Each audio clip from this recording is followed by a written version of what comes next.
নমস্কার, আমার ইউটিউব চ্যানেলে আপনাদের সকলকে জানাই অনেক অনেক স্বাগত আর অনেক ভালোবাসা।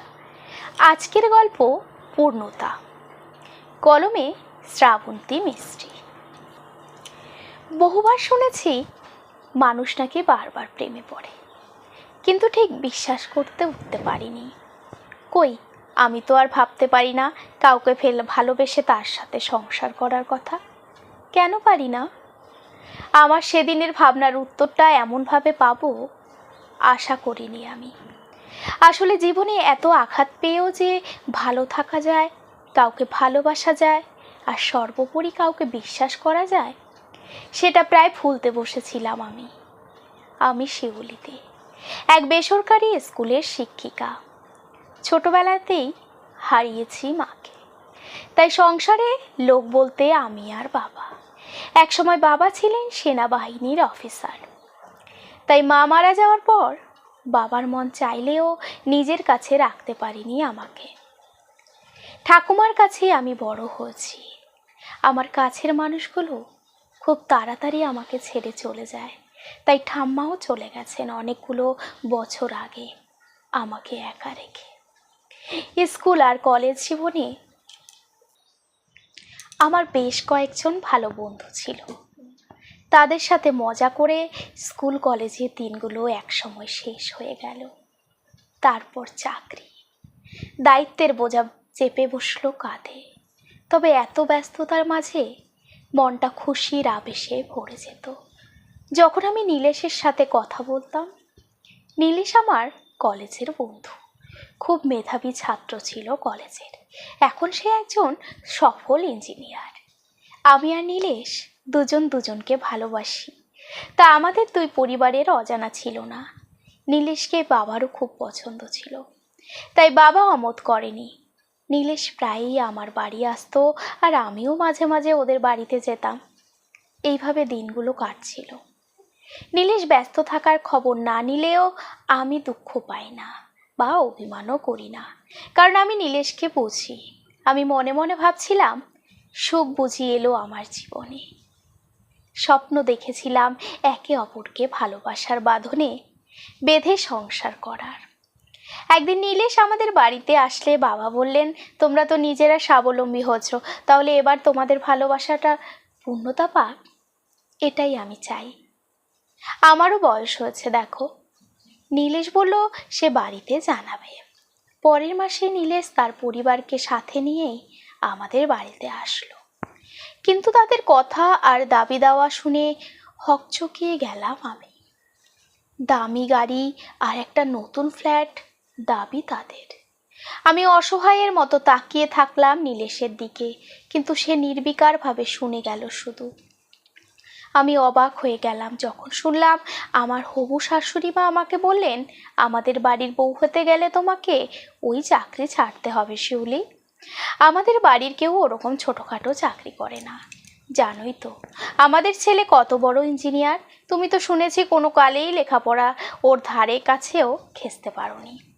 চোখের জল আটকে শুনে গেলাম শুধু, প্রতিবাদ করতে পারলাম না। ওরা চলে যাওয়ার পর বাবুর বুকে মাথা রেখে হাউমাউ করে কাঁদতে কাঁদতে বললাম, এ বিয়ে আমি করব না বাবা। গাড়ি ফ্ল্যাট এসব দিতে গেলে তোমার সম্বল তো আর কিছুই থাকবে না। আমি চাই না এ বিয়ে। বাবা বললেন, মারে, আমার সব কিছুই তো তোর খুশির জন্য আমি সব দিতে পারি। তোর ভালোবাসা পূর্ণতা পাবে, এর থেকে বেশি কি চাই আর আমার? আর নীলেশ হয়তো তোর চাকরির ব্যাপারে সবার সামনে কিছু বলতে পারিনি, আমি নিজে ওর সাথে কথা বলবো। দুদিন অনবরত কেঁদে কেঁদে মাথা ধরে গেল। সিদ্ধান্ত নিতে পারছিলাম না ঠিক কি করব আমি। আমার দুর্বলতা ছিল নীলেশের ভালোবাসা। ঠিক করলাম ওর সাথে দেখা করে সব বুঝিয়ে বলবো। ও বলল ওদের বাড়িতে কেউ নেই, সেখানে নিরিবিলিতে আলোচনা করবে। আমিও ওকে বিশ্বাস করে গেলাম, কিন্তু হায়, কোথায় কি? আমার কথা না শুনেই ও আমাকে নিজের করে পাওয়ার জন্য কাছে টেনে নিল। আমি বাধা দিয়ে বললাম, কদিন পরে আমাদের বিয়েটা হোক, বিয়ের আগে এসব ঠিক নয়। ও জোর করে আমাকে ভোগ করার জন্য ঝাঁপিয়ে পড়তেই আর নিজেকে ধরে রাখতে পারলাম না। একটা চড় কষিয়ে দিলাম ওর গালে। অপমানের আগে দেখলাম ওর পুরো মুখটা লাল হয়ে গেছে। আমি দৌড়ে বাড়ি থেকে বেরিয়ে এলাম। সেদিন ওর বাড়ির লোক বাবাকে ফোন করে বলল আমি নাকি ওকে নিজের করে পেতে চেয়ে কেউ বাড়িতে না থাকার সুযোগে ওদের বাড়িতে গেছি। আমার মতো নোংরা নিজ মেয়ের সাথে ওদের ছেলের আর ওদের পরিবারের কোনো সম্পর্ক নেই। বাবা খুব কষ্ট পেয়েছিলেন, আর দিনের পর দিন আমি মানসিক যন্ত্রণায় কাতর হয়ে পড়েছিলাম। খাওয়া ঘুম সব ত্যাগ করেছিলাম। মাঝে মাঝে মনে হতো শেষ করে দিই নিজেকে, কিন্তু বাবার মুখটা মনে পড়তেই অস্থির হয়ে পড়তাম। তারপর কয়েক মাস কেটে গেছে চিন্তায় চিন্তায়। বাবা অসুস্থ হয়ে পড়েছেন, কিন্তু আমাকে এখন ভেঙে পড়লে চলবে না। বাবার সেবা আর নিজের স্কুল দুটো নিয়েই ব্যস্ত রেখেছি নিজেকে। এর মধ্যে খবর পেলাম নীলেশ বিয়ে করতে চলেছে। খুব দুঃখ পেয়েছিলাম এটা ভেবে যে এত বছরের সম্পর্কটাও পরিণতি পেল না। 2 বছর কেটে গেছে। নীলেশ এখন সংসারী হয়েছে। বাবা এখন প্রায় সময়ই অসুস্থ থাকেন। আমি আর কাউকে ভালোবাসতে পারিনি, কারো সাথে সংসার করার কথাও ভাবিনি। বাবা এসব নিয়ে চিন্তা করেন, খুব জানতাম, কিন্তু আমি ছিলাম অসহায়।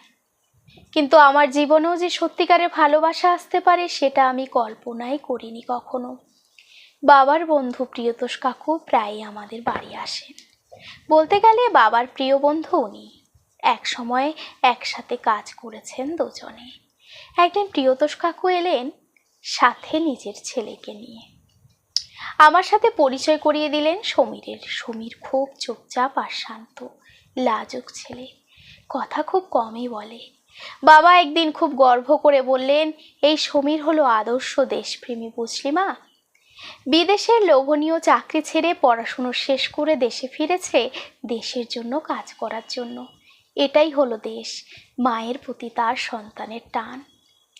একদিন পাশের ঘর থেকে শুনলাম প্রিয়তোষ কাকু বাবাকে বলছে, তোর মেয়ের মতো আমার ছেলেটাও তো ছোট থেকে মা হারা, আর শিউলি মাকে আমার খুব পছন্দ। তুই যদি সম্মতি দিস ওকে আমি আমার ঘরে নিয়ে যেতে চাই। তুই তো জানিস শিউলিকে আমি আমার মেয়েই ভাবি। তোর মেয়ে আমার মেয়ে হয়ে থাকবে, আর 2 বুড়ো জীবনের শেষ দিনগুলো বেশ একসাথে কাটিয়ে দেব। বাবা বললেন, সে তো আমিও চাই রে প্রিয়, কিন্তু মেয়েটা যে ভালোবাসার উপর বিশ্বাসটাই হারিয়ে ফেলেছে। সবই তো জানিস ওর অতীতটা।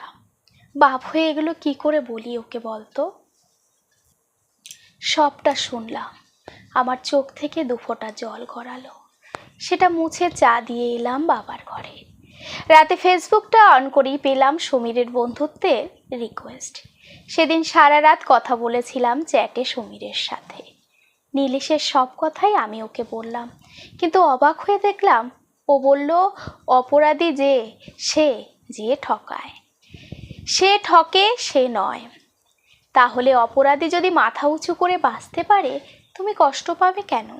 আমি বললাম যে আমি তাকে বিয়ে করতে পারবো না।